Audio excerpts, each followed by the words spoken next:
Salutări din pădure! Astăzi vin la tine cu ultima poezie din seria Elementele Naturii. Vă spuneam în videoclipurile anterioare că ființa noastră și tot ceea ce ne înconjoară este alcătuit din 5 elemente: pământ, aer, apă, foc și spirit.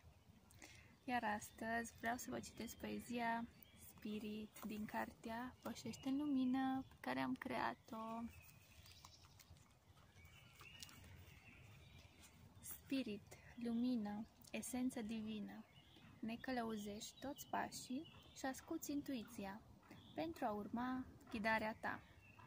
Energie infinită, cu conștiință sporită, ne dai din înțelepciunea ta pentru a trăi în deplină armonie cu tot ce a fost, ce e și ce va să vie. Mulțumesc că m-ai ascultat și sper că ți-a plăcut seria cu poezii Elementele Naturii.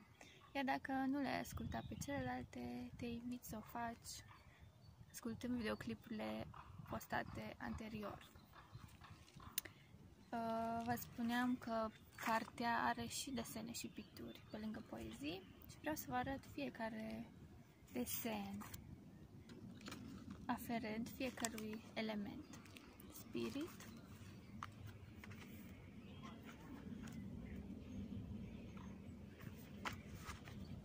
apă,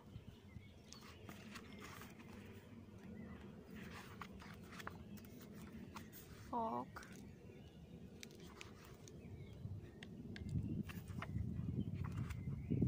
aer,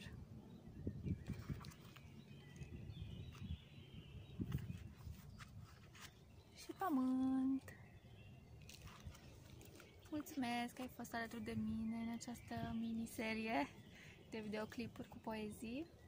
Și dacă dorești cartea Pășește în lumină, trimite un mesaj, dă-mi un semn și ți-o ofer cu drag. Aceasta vine împreună cu un semn de carte, cu pictura care se numește Pășește în lumină, ce-a dat și titlul cărții. Te îmbrățișez cu drag din pădure și cu toate elementele, cu multă iubire și căldură.